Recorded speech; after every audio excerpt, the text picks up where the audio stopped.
Olá, meus irmãos e irmãs, sejam bem-vindos ao canal Vinícius Siqueira. E se você ainda não é inscrito aqui no canal, se inscreva aqui no canal e não esqueça de ativar o sininho das notificações.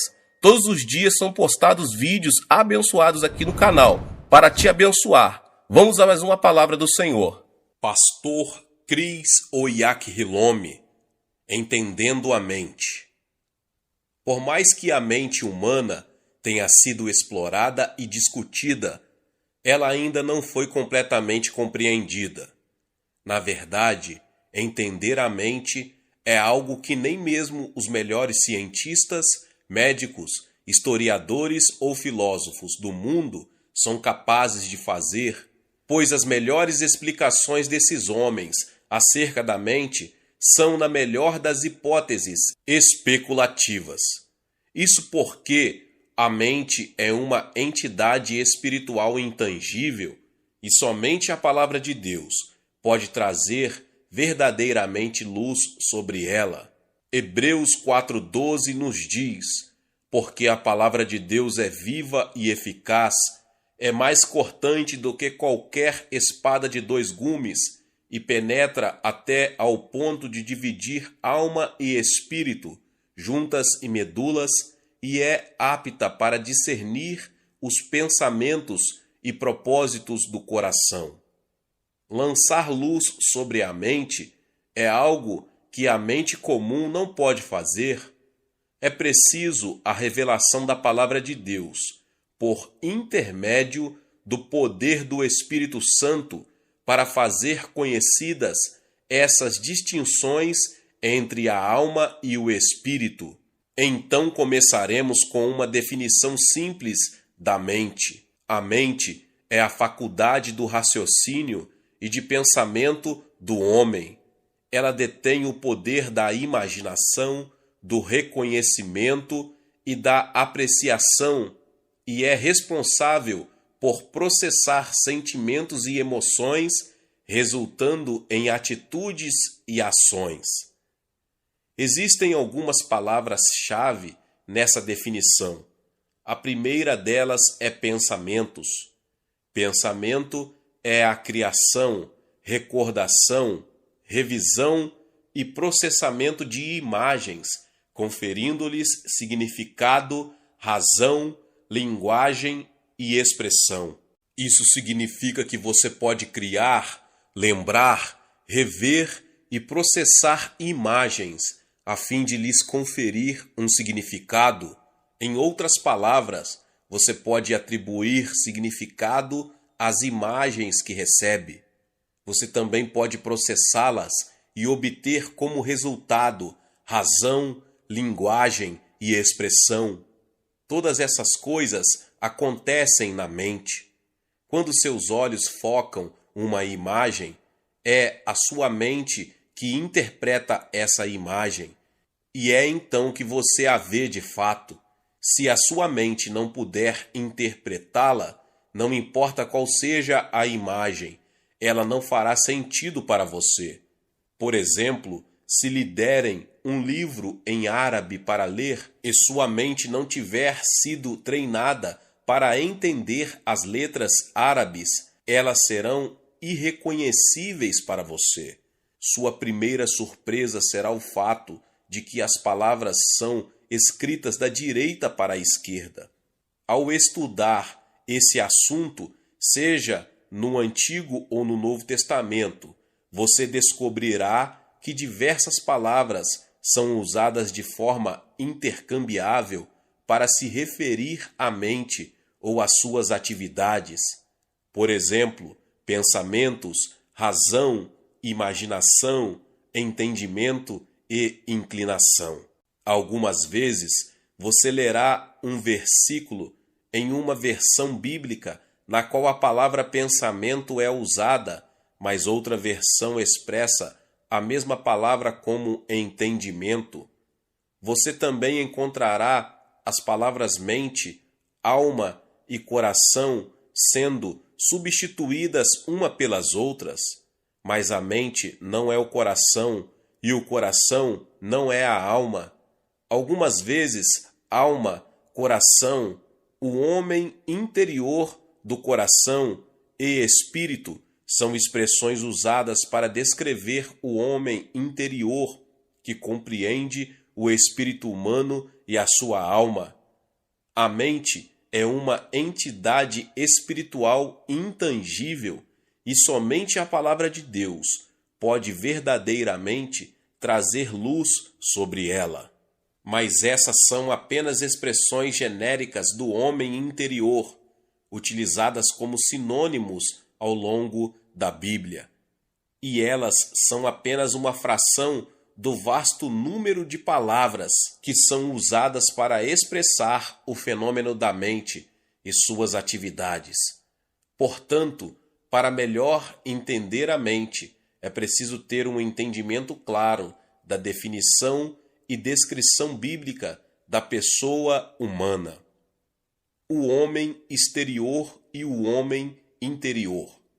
O homem, a princípio, possui uma dupla natureza, o homem exterior e o homem interior. Em 2 Coríntios 4,16, Paulo faz uma clara distinção entre os dois quando diz: por isso, não desanimamos, pelo contrário, mesmo que o nosso homem exterior se corrompa, contudo, o nosso homem interior se renova de dia em dia. Ele nos diz que existe um homem exterior e um homem interior. O homem exterior é o corpo físico e seus 5 sentidos, visão, audição, olfato, tato, paladar. Esses sentidos são o instrumento através do qual ele se relaciona com o ambiente que o cerca. É por isso que o corpo humano só pode receber informações deste mundo através dos seus 5 sentidos. O homem interior, entretanto, é o espírito humano e sua alma, a sede da sua mente, vontade, emoções, raciocínio e intelecto. É a ele que a Bíblia chama de homem interior do coração. Ele não é visto com os olhos naturais, porque é o homem dentro do homem. Cada um de nós é um ser espiritual, e o nosso homem interior é a pessoa real que vive dentro do nosso corpo físico. É ele quem recebe a salvação de Cristo. Quando você creu e confessou o senhorio de Jesus, não foi o seu corpo, o seu homem exterior, que renasceu, mas o seu homem interior, o seu espírito humano. O seu espírito humano possui sentidos espirituais e eles funcionam por meio da sua alma e da sua mente. Isso mostra porque a mente é tão poderosa e importante. Ela é o ponto de conexão entre o seu espírito e o seu corpo. Uma imagem mais clara da mente e da alma. Às vezes, as questões espirituais podem ser difíceis de serem traduzidas em palavras, mas a Bíblia mostra que podemos entendê-las olhando para o contexto físico. Afinal, foi a partir do ambiente espiritual que o ambiente físico foi gerado. Hebreus 11:3 nos diz: foi o universo formado pela palavra de Deus, de maneira que o visível veio a existir das coisas que não aparecem. Para explicar melhor o que eu disse sobre o homem interior ser o espírito humano e sua alma, e o homem exterior ser o corpo humano e os seus sentidos, compararei o sistema nervoso e a alma. O que o sistema nervoso é para o corpo, a alma é para o espírito. Assim como o sistema nervoso é uma parte integral do corpo humano, a alma é inseparável do espírito humano. Ela pertence a ele e funciona juntamente com o espírito humano. É possível compreender melhor a alma com esta comparação entre ela e a sua contraparte física. O que o sistema nervoso é para o corpo, a alma é para o espírito, E o que o cérebro é para o sistema nervoso, a mente é para a alma. O que o sistema nervoso é para o corpo, a alma é para o espírito, e o que o cérebro é para o sistema nervoso, a mente é para a alma. Isso significa, portanto, que a mente está na alma, assim como o cérebro faz parte do sistema nervoso central. Por isso, é possível ver, imaginar, ouvir ou sentir com a sua mente todas as coisas que o sistema nervoso central e os sentidos físicos do corpo podem fazer são, na verdade, um reflexo dos atributos do homem interior.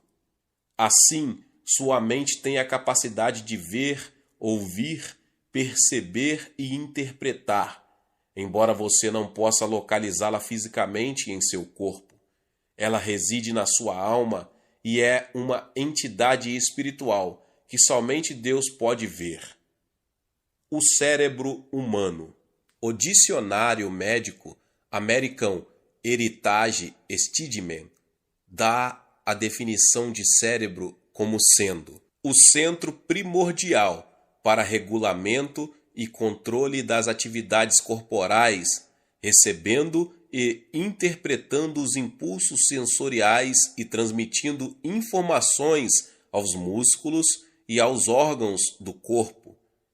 Ele é também a sede da consciência, do pensamento, da memória e das emoções.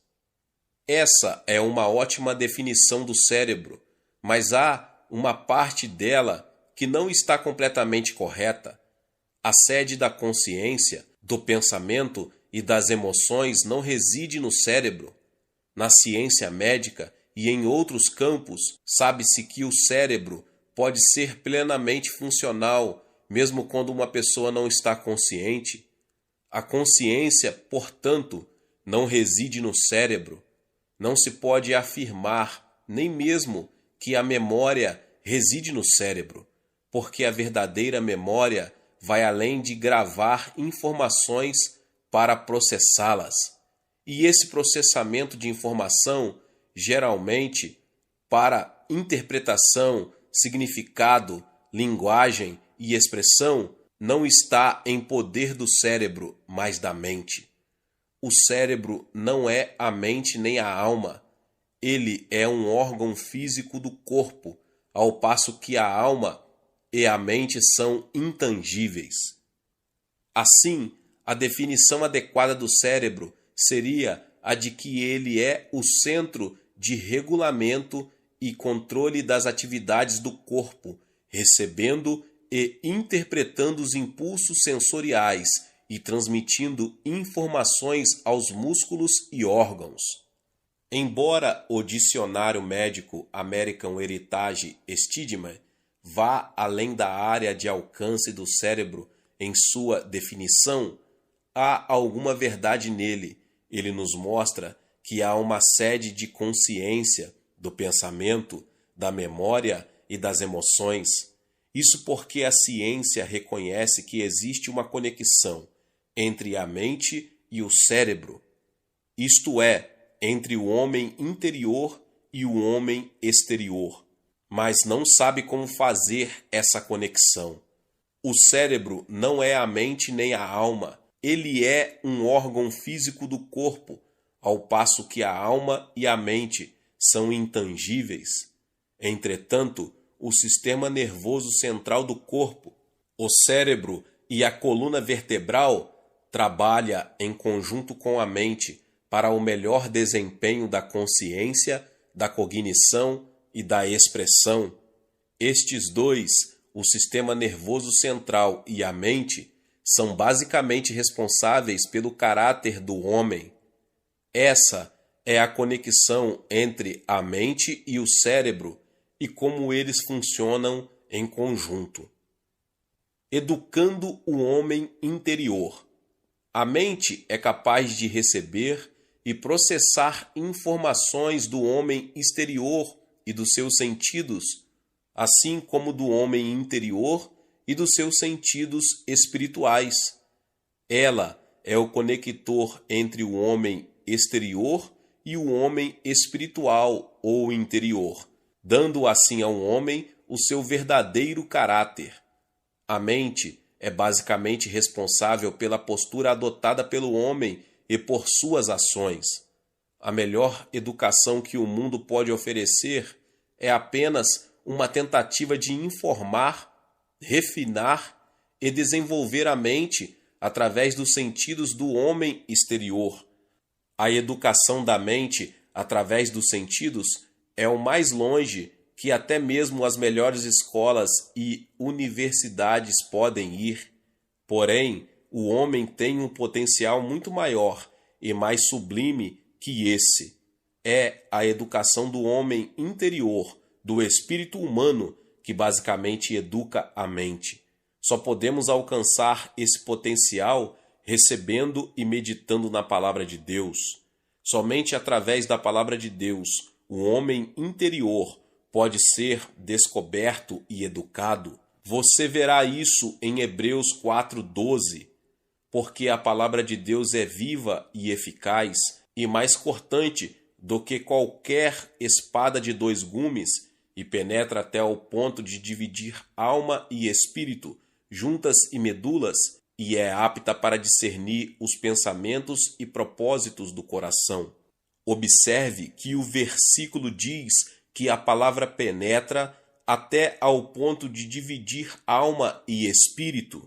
Significa que ela vai até o centro da nossa natureza para distinguir e separar a alma e o espírito. Somente a palavra de Deus pode fazer isso. Ela nos ajuda a descobrir o nosso homem interior. Nenhuma escola do mundo que eduque a mente através dos sentidos podem fazer isso. O máximo que ela consegue é treinar a mente, tornando-a instruída na dimensão dos sentidos, mas o verdadeiro homem, o homem espiritual, requer um tipo diferente de educação. Não estou de modo algum diminuindo a educação formal, porque quanto melhor a pessoa for educada, mais vantagens ela pode ter neste mundo. Quando você sabe mais sobre o seu ambiente, o mundo em que vive e as pessoas que nele habitam, tem vantagem sobre aquele que não sabe? Agora pense nas vantagens ainda melhores que você terá com a educação do seu espírito e dos seus sentidos espirituais. Você passa a ter essa vantagem lendo materiais espirituais como este, que podem ajudá-lo a descobrir seu verdadeiro eu e melhorar sua qualidade de vida de dentro para fora. Essa educação essencial do homem interior é obtida através do que chamei de administrar a mente, e é a isso que Paulo se refere em Romanos 12, 1 e 2. Rogo-vos, pois, irmãos, pelas misericórdias de Deus, que apresenteis o vosso corpo por sacrifício vivo, santo e agradável a Deus, que é o vosso culto racional, e não vos conformeis com este século, mas transformai-vos pela renovação da vossa mente, para que experimenteis qual seja a boa, agradável e perfeita vontade de Deus. Observe o que ele diz no primeiro versículo: apresenteis o vosso corpo. Isso significa que você, o homem interior, possui o seu corpo. Ele nos mostra que o espírito humano tem poder sobre o homem exterior. Portanto, não permita que o seu corpo o controle. Em vez disso, assuma o controle dele e apresente-o a Deus como um sacrifício vivo. Então o apóstolo continua no segundo versículo, falando sobre a sua educação espiritual. Transformai-vos pela renovação da vossa mente. Assim como um homem é transformado através da educação dos seus sentidos naturais, o homem interior também pode ser transformado através da educação dos sentidos espirituais. Portanto, não se conforme com este mundo, não viva como eles, nem pense como eles, não veja a partir do ponto de vista deles, Em vez disso, seja transformado, transfigurado e transladado pela renovação da sua mente. Não diga, ó Deus, faça com que eu alcance um patamar mais elevado. É sua responsabilidade passar de um nível de glória a outro em sua vida. Você pode viver uma vida melhor e mais gloriosa por escolha própria, e ele lhe mostrou exatamente como fazer isso, renovando, administrando efetivamente a sua mente. Um melhor entendimento do funcionamento do coração, alma, da mente e dos pensamentos. Vou indicar alguns trechos da Bíblia úteis para a compreensão do que afirmamos até agora sobre o coração, a alma, a mente e os pensamentos. Mateus 15, do 1 ao 11. Então vieram de Jerusalém a Jesus alguns fariseus e escribas e perguntaram: por que transgridem os teus discípulos a tradição dos anciãos? Pois não lavam as mãos quando comem. E tendo convocado a multidão, lhes disse: ouvi e entendei. Não é o que entra pela boca o que contamina o homem, mas o que sai da boca, isso sim contamina o homem. Os escribas e fariseus haviam acusado os discípulos de Jesus da ofensa de comer sem lavar as mãos. Entenda que eles não estavam tão preocupados assim com a higiene, mas com a purificação cerimonial. Então Jesus respondeu-lhes: não é o que entra pela boca o que contamina o homem, mas o que sai da sua boca. Seus discípulos, porém, foram até ele mais tarde, pedindo maiores explicações acerca dessa parábola, porque não a compreenderam. Jesus, porém, disse: também vós não entendeis ainda? Não compreendeis que tudo que entra pela boca desce para o ventre e depois é lançado em lugar escuso? Mas o que sai da boca vem do coração, e é isso que contamina o homem, porque do coração procedem maus desígnios, homicídios, adultérios, prostituição, furtos, falsos testemunhos, blasfêmias. São estas as coisas que contaminam o homem, mas o comer sem lavar as mãos não o contamina. Mateus 15, 16 ao 20. Observe as palavras de Jesus aqui. O coração de que ele está falando não é o órgão físico que bate sob seu peito e bombeia sangue pelo seu corpo. É o espírito humano e a sua alma, ou mais especificamente, a sua mente, de onde, ele diz, procedem os pensamentos malignos. Você é um reflexo dos seus pensamentos. Sua vida é a manifestação externa do que sua mente opera no interior. Ele está nos dizendo que os pensamentos malignos não vêm do corpo físico, o cérebro, mas da mente. Isso é notável.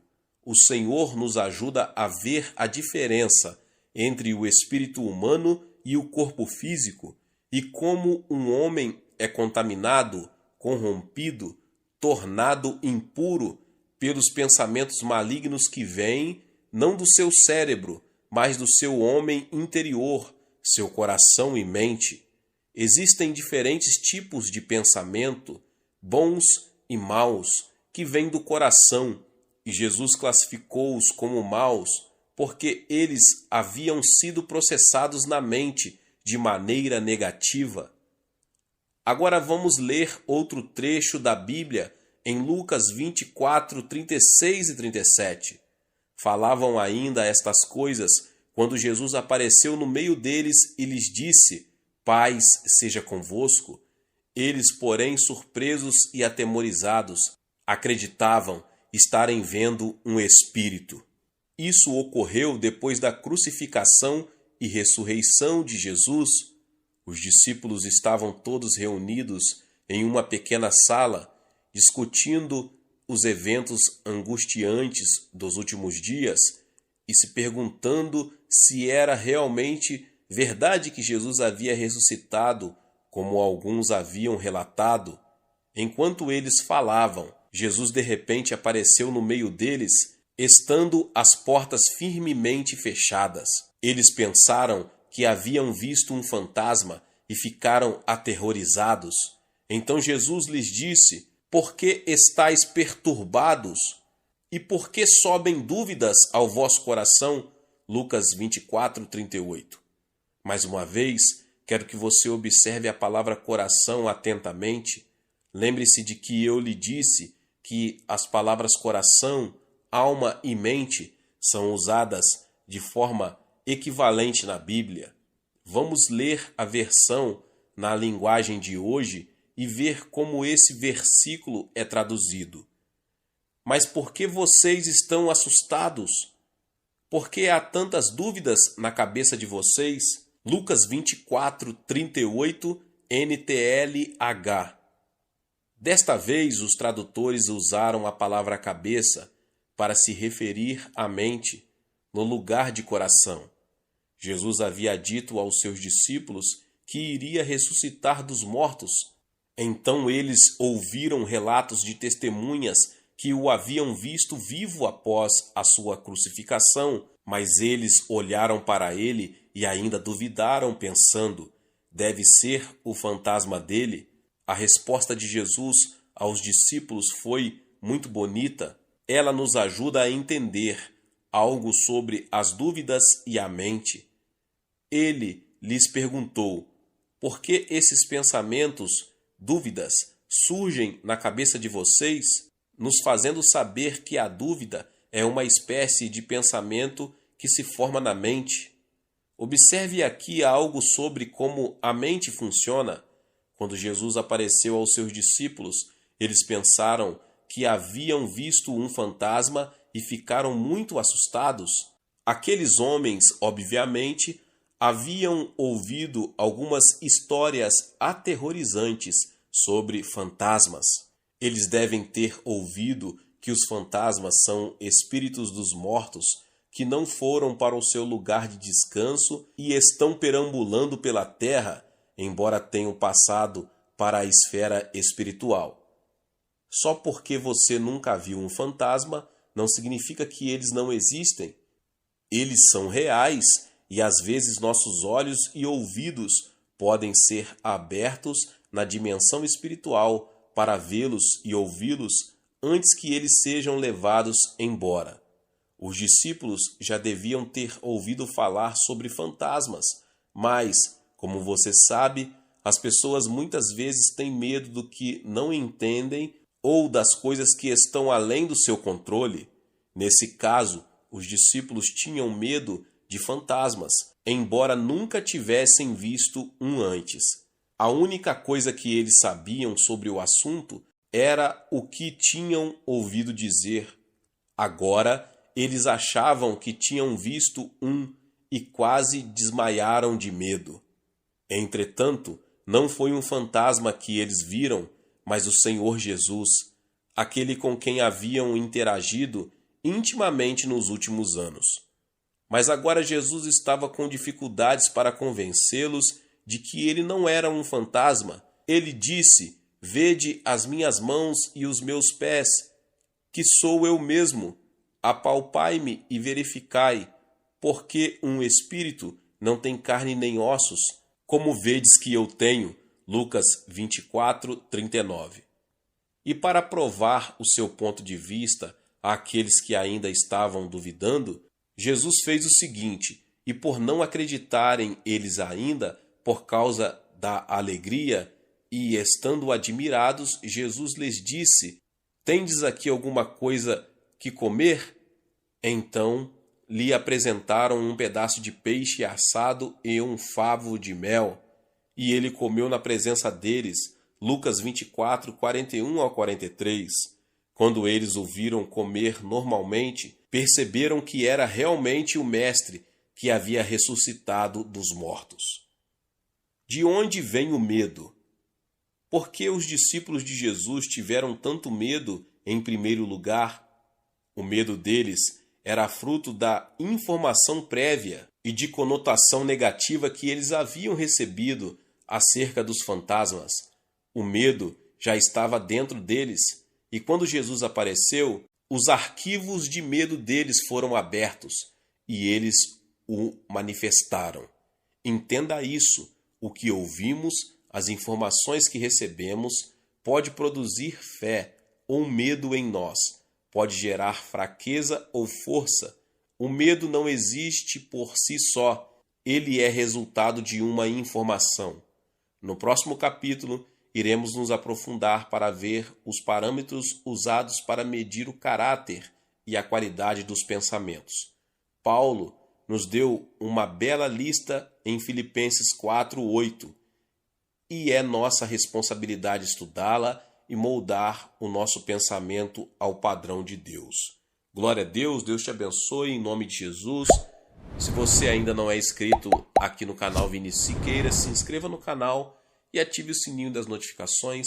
Todos os dias são postados vídeos abençoados aqui no canal para te abençoar. Amém? Glória a Deus. Deixe também o seu like e não esqueça de compartilhar com mais pessoas. E se você também tem sido abençoado com essa palavra, deixe aqui nos comentários o seu comentário ou talvez trecho das suas anotações para abençoar a vida de muitas pessoas ao verem o seu comentário. Nos vemos nos próximos vídeos. Amém!